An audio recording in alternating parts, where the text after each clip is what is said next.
Орон мэдрэг үзэгчдээ MBC-ний ус мэдээллийн хөтөлбөрийн бас ангаргийн дугаар эхлэж байна. Мэдээллийн товчхонд анхаарлаа хандуулна. Ус аймгийн ахмадын урлагийн наадам боллоо. Японы зүрх хамгаалах төслийн нарийн мэргэжлийн эмчнэр ус аймагт ажиллаж байна. Таранс Капитал банк ус санхүүгийн байгууллагын нээлттэй хаалган нэмэгдэлд боллоо. Эдгээр болон бусад мэдээллийн дэлгэрэнгүй анхаарлаа хандуулна. Мэдээ эхлэж байна. Ардын ус соёлыг сурталчлан таниулах залуу очиудэд түгээн дэлгэрүүлэх зорилгоор Ус аймгийн ахмадын хороо MBC телевизтэй хамтран Ус аймгийн ахмадуудын урлагийн их наадмыг өчигдөр зохион байгууллаа. Тус урлагийн наадамд 250 гаруй ахмадууд оролцлоо. Ардын ус соёлыг сурталчлан таниулах залуу хойчуудад түгээн дэлгэрүүлэх зорилгоор аймгийн ахмадын хороо MBC телевизтэй хамтран ахмадуудын урлагийн наадмыг 8 дугаар сарын 8-ны өдөр Улаанбаатарт зохион байгууллаа. Ахмадын урлагийн наадам 4 үе шаттайгаар зохион байгуулагдсан бөгөөд эхний үе шатанд багаас шалгарч суманда өрсөлдөж сумаас шалгарсан авьяаснууд бүсэд өрсөлдсөн юм. Дөрөв дэх шатанд бүсээс шалгарсан ахмадууд гала тоглолтод оролцох эрхээ авахар өрсөлдсөн юм. За энэ жилийн Ус аймгийн ахмадын хороо MBC телевиз хамтарч энэ одоо манай ахмадуудын дунд өв соёлыг одоо тээгчд байдаг ахмадууд. Тэгээд энэ дунд одоо бид өв соёлоо уламжлуулан хадгалуулах үүднээс ахмадуудын урлагийн наадам зохион байгуулж байгаа. Тэгээд энэ наадмыг бол одоо бид нэр Ус аймгийн бүх сумуудын дотор хэмжээнд 4 бүс болгоод зөө хангаад, зөөн говьд, өлгөө суманд сагилд ийм 4 бүс болгож одоо зохион байгуулж эндээс 250 гаруй ахмадууд одоо энд шилжиж орж ирж байна. Шалгаруултанд орж ирж байна л дээ. Тэгээд одоо уртын дууны төрөл дараад нь одоо зохиолын дууны төрөл за ингээд 10 нийт 14 төрлөөр энэ наадмыг шалгаруулж байгаа юм. За мөн энэ үеэр одоо Монголын ахмадуудын хорооны баруун аймагуудын ахмадын чуулган болох ёстой Ус аймагт 10 дэхэл. За энэ чуулган сургалтанд өөрөөр хэлбэл энэ гала концертанд эндээс шалгарсан бүтээлүүд оролцох ёстой. Тэгээ сум сумаас бол одоо ахмадууд маань их итгэж зүтгэлтэй их чармаалтай оролцож байна. За наадмын одоо шүүгчээр бол Монгол Улсын гавьяач жүжигчин нэгтэд дуучин Жинсрэнгийн Явзмаа Монгол орон дээр хөгторгон дээр хэмээн алдарсан Монгол Улсын гавьяач жүжигчин чулууны Загиржав за мөн тэгээд алдарт хөөмөж тойвга одоо энэ гурав шүүж зохион байгуулж явуулж байгаа. Тий ингээд одоо дуунууд маань төрлөөр оролцож байгаа юм учиртай. За энэ наадмыг аймаг орон нутг маань аймгийн ахмадын хороотой хамтарч бас одоо санхүүгийн тусламж хийж байгаа тийм учраас аймаг орныхоо удирдлагуудад за мөн одоо бас талархал илэрхийлэх зүйтэй гэж үзэж байна. Ер нь ахмадуудын наадам бол Монгол орны хэмжээнд анх удаа зохион байгуулагдж байгаа. Энэ ахмадуудын наадам энэ төр гэдэг бол ерөөсөө Ус аймгийн хэмжээнд одоо зохиогч байгаа. Энийг бол орон даяар утгагүй манай баруун тав аймгийн нэг хэрэгжүүлэх байх гэж бодож байгаа. Ахмадууд донд өв соёл тээгчд ингэж явдаг гэдгийг бид нэр харуулахын тулд одоо манай энэ олон яснууд амьдардаг гадар учраас энд бид анхлаа хийж байгаа юм одоо бас зөв зөвтэй санаачлах болов гэж ингэж бодож байгаа. Ингээд тэгээд энд оролцож байгаа бүх ахмадуудаа энийг зохион байгуулсан бүх сумуудынхаа ахмадын байгууллагуудад талархал илэрхийлье гэж бодож байна. Тус урлагийн наадамд 18 сумын 250 гаруй ахмадууд утын дуу, ардын дуу, зохиолын дуу, хөөми бие биелгээ зэрэг урлагийн 14 төрлөөр өрсөлдлөө. Өнөөдөр манай Ус аймгийн ахмадуудын дунд явагдах ардын авьяасны наадам болж байна. Энэ том наадам их олон шаттай явж байгаа баг, сум, тэгээ бүс. Тэгээд аймаг дээр одоо 4-р шат нь одоо ингээд явагдаж байна. Манайх зүү хангаагаас 8 хүнтэй ирсэн. За тэгээд ардын авьяасны дуучин удвал, Отхон баяр, ардын авьяасны Зөдөөзөр, Хавтгай, улсын сайн малчин Хавтгай гэсэн ийм хүмүүстэйгээ ирлээ минь. Тэгэхээр одоо уртын дууны мөчлөг сая явагдаж дууслаа. Дуусч байна одоо зарим өндөр хангаас одоо явж байна. Одоо дараа нь одоо зохиолын дуу, ардын дуу гэдэг ингээд явагдах юм байна. Манайхаас одоо магтаад, ерөөл ардын дуу, зохиолын дуунд нь бас номер бэлжилсэн байгаа. Хөгжмийн бас номер байгаа. Ингээд ингээд одоо бусад оролцож байгаа хүмүүстэй ахмадууд бүх ахмадуудаа эрүүлэг насалж урд нь удаан насалж удаан жаргахыг эрүүлэргээ. Улс аймгийн нийт сумын одоо урлагийн ахмадуудын урлагийн их наадам бол сайхан болж байна. Энэ нийт энд оролцож байгаа бүх мастан буурлууд урлагийн наадамд оролцож байгаа бүх энэ хүмүүстэй улам их амжилт гаргаж урт усны удаан насалж сайхан эрүүлэн явахын яралд өвшүүлээд энэ наадамд оролцож байгаадаа баярлж байна. За өнөөдөр манай Улс аймгийн ахмадууд одоо дөрвөн бисээр оролцож байгаа юм байна. Ингээд одоо энэ өндөр насны ахмадуудынхаа урлагийн тоглолтод одоо би уртын дуугаар оролцож байгаа. Сая ороод гараад ирлээ. Яг үнэхээр сайхан санагч байна. Ингээд өнөөдөр энэ ахмадууд энэ бүх нийт ахмадуудаа эрүүлэн сайн сайхныг хүсэн ерөөд улам их амжилт гаргаад дараачийн бисний шалгахыг хүсэн яриаж байна. Өнөөдөр энэ улаан гомь суманд сумсмодор сэрсэн ахмадуудын урлагийн наадам болж байгаад их баяртай байна. Увс аймгийн өндөр ангас сумаас ахмадуудаа төлөөлөн хүрэлцэж ирсэн. Ингээ манайх ахмадын золбон хамтлагтай хамтлагийнхаа гишүүдийг одоо төрөл тус бүр дээр нь бэлтгэж авчирсан байгаа. Бидгүх ингээд энэ ахмадын урлагийн наадамд өмнөгөө төлөөлөн ирж оролцож байна. Сумаас аваад ахмадууд 10 ахмадуудаас 7 ахмад хүрэлцэн ирж энэ урлагийн наадамд оролцож байна. За бидүүхэн тэгээд Монгол ардын одоо дөрвүүд ардын дуу, уртын дуу, ерөөл магтаал, биелгээ ийм байдлаар тэгээд дуугаар бид нар оролцож байна. Тэгээд сайхан өргөн цар хүрээтэй явагдаж байна. Энийг ажлын зохион байгуулж байгаа Улс аймгийн ахмадын хороонд нь MBC телевизтэй баярлалаа. Би ингээд өөрөө 1986 онд одоогоос 34 жилийн өмнө 30 настай байхдаа дуулж ирсэн дөрвүүд ардын дуу члэн ард дуугаараа оролцож байна. Би Улс аймгийн ховд сумаас ирсэн. Энд одоо энэ урлагт 1 2 3 дугаар шатанд таньцаад одоо энэ 4 дугаар шатанд оролцож байгаадаа их баяртай байна. Манай ховд сумын одоо хоор нарийн баахан шарга бол төрүүлсэн тавид нь одоо хоорынхаа дуу дуулчихад одоо би ардын дуу дуулах гэж байна. За өнөөдөр манай улаан ахмадуудын дунд язгуур урлагийн наадам амжилттай болж сайхан зохион байгуулагдж байна.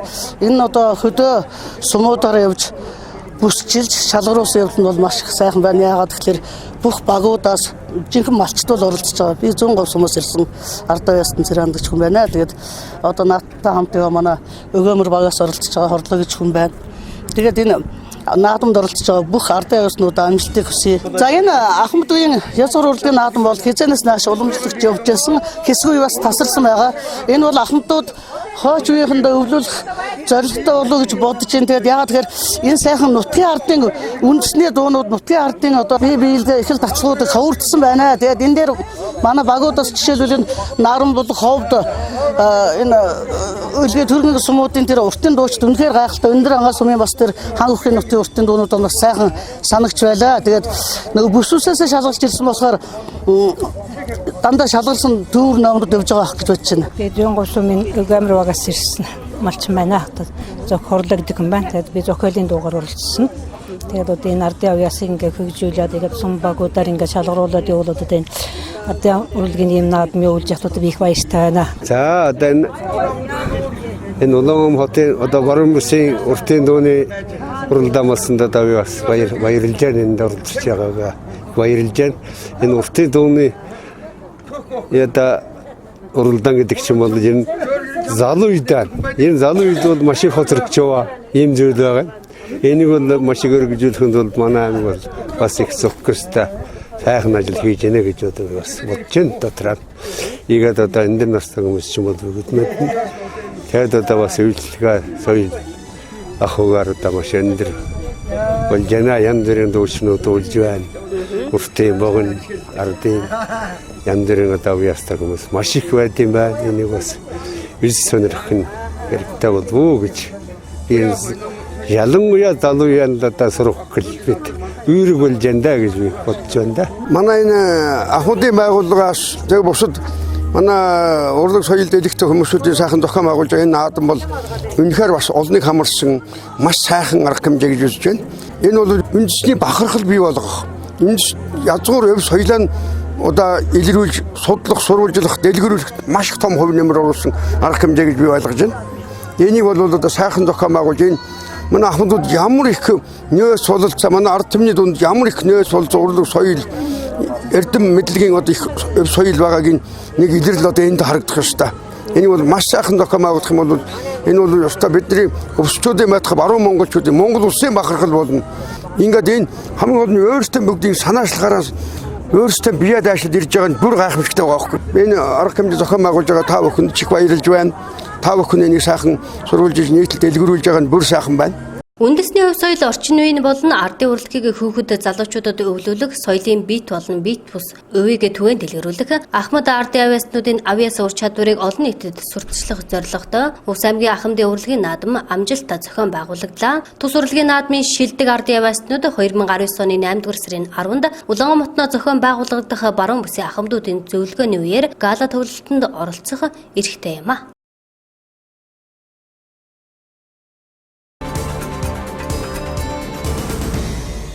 Дараагийн мэдээ. Японы зүрх хамгаалах төсөөлөл төрийн бас байгууллагын хүүхдийн зүрх судасны нарийн мэргэжлийн эмчнэр Увс аймагт ажиллаж байна. Тгээс 16 насны зүрхний төрлийн гажигтай хүүхдүүдэд үзлэг онцлогоог нэгдсэн эмнэлгийн сургалтын танхимд өн төлбөргүй хийж байна. Японы зүрх хамгаалах төсөөлөл төрийн бас байгууллагын хүүхдийн зүрх судасны нарийн мэргэжлийн эмчнэр Увс аймагт ажиллаж байна. Японы улсын зүрх хамгаалах төсөл нь 2001 оноос Монголд үйл ажиллагаа явуулж, үүний үр дүнд олон хүүхдийн амь насыг аварсан. Монголд 100 хүүхэд дутмын нэг нь зүрхний гажигтай гэсэн судалгаа бий. Утаа агаар орчны бохирдлоос болж энэ тоо нэмэгдэх хандлагатай байгаа юм а. Японы улсын зүрх хамгаалах төсөөлөл төрийн бас байгууллагын багийн эмч зөвлөгч нар 2001 оноос эхлэн Монгол улсын 21 аймгаар тойрч ажиллан 7000 орчим хүүхдийг зүрхний эмгэг судлалын онцлогоонд хамруулж 560 гаруй хүүхдэд өн төлбөрийн хагалгаа хийж амь насыг нь аварчээ.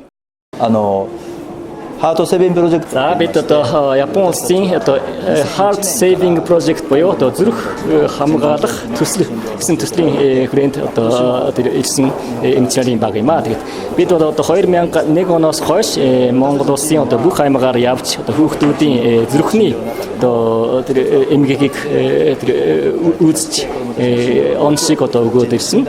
Одоо ерөн бидний одоо гол зорилго бол одоо тэр Монголын одоо хүүхдүүдийн төрөлхийн зүрхний эмгэгтэй хүүхдүүдийг одоо эхогийн төхөөрөмжөөр үзэж тэгээд одоо зөв онцлог өгч одоо тэгээд цаашид одоо ямар одоо арга хэмжээ авах талаар одоо зөвлөгөө өгөх тийм зорилготой ирсэн. Тэгээд бас нэг зорилго бол одоо Улаанбаатарт хотын одоо эмнэлэгт бол одоо тэр яг маш хүнд өвчтэй шууд эмчилгээ хийх шаардлагатай тийм хүүхдүүдийн хувьд бол катедрийн эмчилгээнд одоо хамруулж одоо эмчилгээ хийж байна. Тэгэл энэ одоо Увс аймагт ирээд одоо Увс аймгийн хүүхдүүдийн зүрхний эмгэгтэй хүүхдүүдийг одоо эрт одоо онцлог өгч одоо цаашид одоо амийг аврах талаар одоо арга хэмжээ авах тэр төрлийн одоо зөвлөгөө өгөх ийм зорилготой ирсэн юм аа. Сая хоёр хүүхдийг одоо үзсэн. Тэгэл 90 төрөлхийн эмгэгтэй зүрхний эмгэгтэй юм байна. Тэгээд Улаанбаатарт одоо эмчилгээ одоо хийх шаардлагатай гэж зөвлөгөө өгөөд одоо энэ талаар бас одоо ажлын төлөвлөгөөнд оруулсан байна. Тус төрийн бас байгууллага нь 2001 оноос эхлэн манай улсад зүрхний төрлийн гажигтай тгээс 16 насны хүүхдүүдэд өн төлбөргүй үзлэг хийж байгаа бөгөөд Увс аймагт анх 2011 онд хүрэлцэн ирж байсан бол 9 жилийн дараа энэхүү өн төлбөргүй үзлэг онцлогоо хийж байна. Энэ удаагийн үзлэг онцлогоонд зүрхний төрөлхийн гажиг болон зүрхний өвчтөй хүүхдүүдийг эхо төхөөрөмжөөр үзэж зөв онцлог өгч цаашид ямар арга хэмжээ авах талаар зөвлөгөө өгч ажиллаж байна. Мөн үзлэг онцлогоогоо хийж дуусны дараа яаралтай мэс засалд орох шаардлагатай хүүхдүүдийг Улаанбаатар хотод их хүүхдийн эрүүл мэндийн үндэсний төвд мэс ажилбар хийж байгаа зүрх хамгаалах төрийн бас байгууллагын эмч нараар эмчлүүлэх юм а.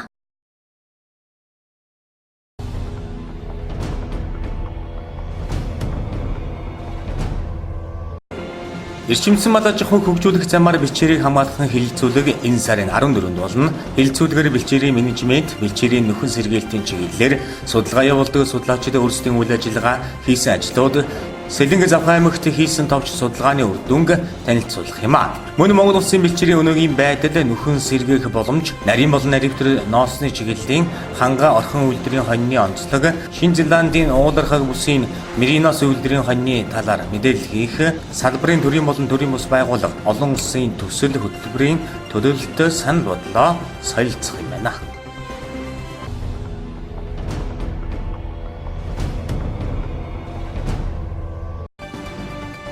Оюутлогоо компани 2019 оны 2 дугаар улирлын гүйцэтгэлийн тайлангаа өнөөдөр танилцууллаа. Тус компани энэ оны эхний хагас жилийн байдлаар нийт 106.5 сая $, буюу 283 тэрбум төгрөгийн татварыг улсын төсөвт төвлөрүүлжээ. Үүний дотор ашигт малтмалын нөөц ашигласны төлбөрт 106 тэрбум төгрөгийг төлсөн бол худалдан авалтад буюу ханган нийлүүлэгчдэд нэмэгдсэн өртгийн албан татварт 153 тэрбум төгрөгийг төлсөн байна. Өмнөг аймгийн нийлүүлэгчдээс авсан бараа үйлчилгээ худалдан авалтаа 488 сая $, зарцуулжээ. Мөн 2010-аас 2019 онд нийт татвар хураамж төлбөрт 2.4 тэрбум $, төлсөн байна. Түншний хугацаанд дотоодод 9.5 тэрбум $-ын мөнгөн хөрөнгийг зарцуулсан байна. Эхний хагас жилд 20 сая тонн хөдөр боловсруулжээ. Үүнээс 391 мянган тонн баяжмал үйлдвэрлэсэн бол түүн дотроо зэсийн хэмжээ 85 мянган тонн, алтны хэмжээ 192 мянган унц байсан байна. Мөн худалдаж борлуулсан баяжмалын хэмжээ 410 мянган тонн байгаа бол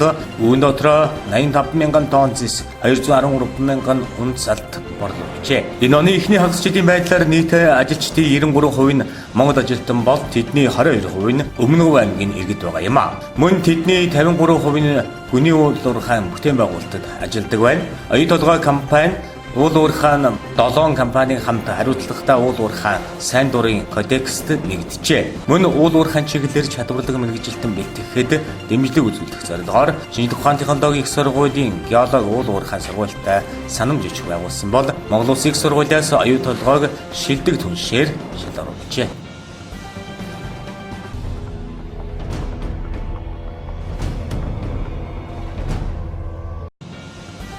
Улсын хурлын 2019 оны 63 дугаар тогтоолоор байгуулагдсан Монгол Улсын үндсэн хуульд оруулах нэмэлт өөрчлөлтийн төслийг 2-3 дахь хэлэлцүүлэгт бэлтгэх үүрэг бүхий ажлын хэсэгт мэргэжил арга зүйн тусалцаа үзүүлэх дэд ажлын хэсгүүд буюу Монгол Улсын үндсэн хуульд оруулах нэмэлт өөрчлөлтийн төслийн эхийг баригчийг мэдээлэл мэргэжил арга зүй тусалцаагаар хангах, парламентын ардчлалыг төлөвшүүлж ард түмний засаглах эрхийг хангахтай холбоотой нэмэлт өөрчлөлтийн гүйцэтгэх эрхэмлийн хариуцлагыг нэмэгдүүлж, тогтвортой байдлыг хангахтай холбоотой нэмэлт өөрчлөлтийн шүүх хэрэг мэдлийн хариуцлагыг дээшлүүлж, хараат бус байдлыг хангахтай холбоотой нэмэлт өөрчлөлтийн нутгийн удирдлагын тогтолцоог боловсронгуй болгохтой холбоотой нэмэлт өөрчлөлтийн томьёоллын 96 дэд ажлын хэсэг 2019 оны 8 дугаар сарын 7-нд хамтарч орууллаа. Хуралдаанд дэд ажлын хэсгийн ахлагч нарийн бичгийн дарганаар зарим дэд ажлын хэсгийн гишүүд оролцсон юм. Хуралдааны эхэнд Монгол Улсын үндсэн хуульд оруулах нэмэлт өөрчлөлтийн төслийн эхийг баригч Улсын хурлын гишүүн Дүндэ Жансан төслийг 2-3 дахь хэлэлцүүлэгт бэлтгэж байгаатай холбогдуулан хийж буй болон цаашид хээгдэх ажлын талаар мөн ерөнхийлөгчийн тамгын газар, Улсын хурлын тамгын газраас хамтран 2019 оны 7 дугаар сарын 22-наас 26-ны өдрүүдэд төрийн ордон зохион байгуулсан Монгол Улсын үндсэн хуульд оруулах нэмэлт өөрчлөлтийн төсөл саналын талаарх цуврал хэлэлцүүлгийн талаар танилцууллаа. Тэрбээр цуврал хэлэлцүүлэгт оролцогчдын бодол саналыг хэлж, асуулт асуусан хүмүүсийн тоо зэрэг статистик баримтын зэрэгцээ хэлэлцүүлгээс гаргасан саналуудыг онцлон танилцууллаа.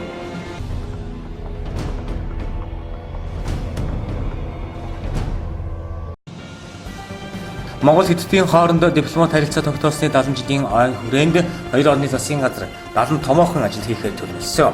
Үүний нэг болох Монгол Хятадын Экспо арга хэмжээ 9 дугаар сарын 5-наас 10-ны өдрүүдэд бүгд найрамдах Хятад ард улсын өвөр Монголын өөртөө засах орны хөх хот Улаан цав Танья хотуудад зохион байгуулагдах байна.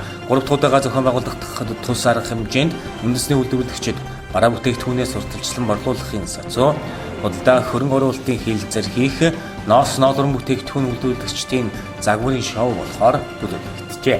Мөн энэ үеэр бизнесийн гэрээ хэлэлцээг хийж хамтын ажиллагаагаа өргөжүүлэх боломж өгөх юм. Монгол Хятадын Экспо 2019 арга хэмжээнд нийт 11 мянган метр квадрат талбайд Монголын 400 аж ахуйн нэгж оролцох боломжтой. Бүгд найрамдах Хятад ард улсын талаас сүүсүүн бүтээгдэхүүн, өөх хөрсөн хүнсний бүтээгдэхүүн, хаамах, зөгийн балыг хилээрээ оруулахыг хариулсан байна.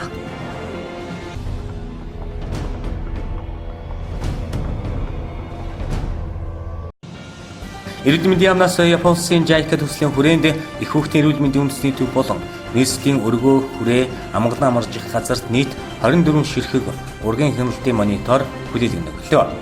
2019 оны 5 дугаар сараас эхлэн дээрх байгууллагуудад хэрэгжиж буй өг төсөл нь эх 2021 оны 6 дугаар сарыг дуустал үргэлжлэх юм байна.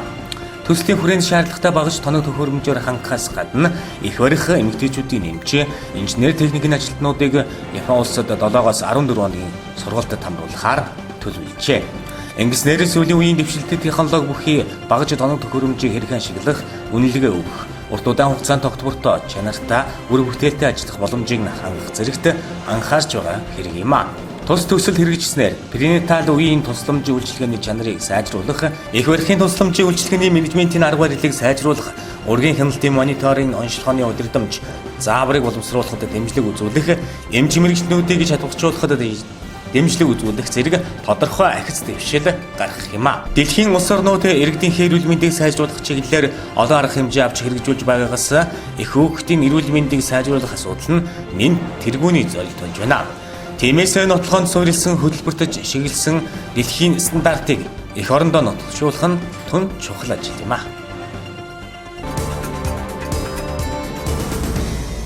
Дараагийн мэдээ Транскапитал банк ус санхүүгийн байгууллага нь Өвс аймагт салбараа нээгээд сар гаруй болж байгаа бөгөөд тус банк ус санхүүгийн байгууллагын хамт олон иргэдэд санхүүгийн зөвлөгөө өгөх, бүтээгдэхүүн үйлчилгээгээ танилцуулах зорилгоор нээлттэй хаалганы удирдлагыг шинэ улаан захын гадна талбайд зохион байгууллаа. Транскапитал банк ус санхүүгийн байгууллага нь Өвс аймагт салбараа нээгээд сар гаруй болж байгаа бөгөөд тус банк ус санхүүгийн байгууллага нь хэрэглээний бүлгийн ногоон, бичил бизнес шуурхай гэх мэт олон төрлийн зээлийн үйлчилгээг ард иргэдэд хүү бага үе хатны нөхцөлтөөр олгодог. Тус банк ус санхүүгийн байгууллагын хамт олон ард иргэдэд бүтээгдэхүүн үйлчилгээгээ танилцуулах, санхүүгийн зөвлөгөө өгөх зорилгоор нээлттэй хаалганы удирдлагыг шинэ улаан захын гадна талбайд зохион байгууллаа. Манайх ерөнхийдөө 7 сарын 8-наас эхлээд үйл ажиллагаа явуулж ирсэн. Өгөөж төвийн 3 давхрт үйл ажиллагаа явуулж байгаа. Өнөөдрийн өдрөлгөөр болохоор яг Өвс аймгийнхаа хэрэглэгч ард иргэд аж ахуйн нэгжид болохоор бүтээгдэхүүнээ танилцуулах, харилцагтай санхүүгийн зөвлөгөө өгөх зорилгоор нээлттэй үйл ажиллагааг явуулсан. За тэгээд энэхүү өдрөлгөөр болохоор манай гаргаж байгаа бүтээгдэхүүн болон бүтээгдэхүүний нөхцөлийн талаар дээрээс нь харилцагчдынхаа санхүүд мэдээлэл өгөх зорилгоор санхүүгийн зөвлөгөө бас хөгжүүлчихсэн байгаа. Яг манай санхүүгийн банк ус санхүүгийн байгууллага бол бусад банк ус санхүүгийн байгууллагаас ялгарх онцлог бол хүүний үеийн хатан нөхцөлтэй ер нь урт хугацаатай 12 сараас 60 сарын хугацаатай зээл олгодог. Тэгээд дээрэс нь үеийн хатан нөхцлөөс гадна түргэн шуурхай үйлчилгээгээр ерөнхийдөө давуу талтай байгаа. Ер нь бол манайх орон нутгад банк ус санхүүгийн байгууллагад хамгийн бага хүнтэй банк ус санхүүгийн байгууллага байгаа. Дээрээс нь манайх 5 хүнтэй үйл ажиллагаа явуулж байгаа. Тэр утгаараа ч гэсэн бид харилцагчтай аягүй тийм түргэн шуурхай үйл ажиллагаа явуулж ажиллаж чадна гэдэгтээ итгэлтэй байна. Тийм болохоор та бүхэн бас зээлийн хэрэгцээ байх юм бол манай банк ус санхүүгийн байгууллагыг бас зорж ирээрэй гэж хүсэж байна. Банк ус санхүүгийн талаар бол ойлголт энэ Транскапитал банк ус санхүүгийн байгууллага нь бол үйл ажиллагаанд таалагдж байгаа. Энд бол ямар нэгэн бусад банк ус санхүүгийн байгууллагаас бол эдний үйл ажиллагаа нь бол түргэн шуурхай тэр иргэдэд нэг хүндрэл учруулад бичиг баримт бирлүүлээд ах тал дээр нэг тийм байхгүй. Үйл ажиллагаа нь бол их таалагдж байгаа. Бид нар бол энэ явуулж байгаа үйл ажиллагаагаараа бол барьцаалаад зээл авахд бол тийм боломжтой байгаа. За би банк ус санхүүгийн талаар урд нь мэдж байгаагүй. Тэгээ сая эндээс ингээд шинээр мэдээлэл авсан. Тэгэхэд нөгөө нэг төрийн банк нь юуны банк нь улсын банкнууд байгаа шүү дээ. Тэрийг утгад арай нэг гайгүй те. Шаардж байгаа цаанаас шаардж байгаа шаардлагын хувьд бичиг баримтууд жишээ юу байдаг те.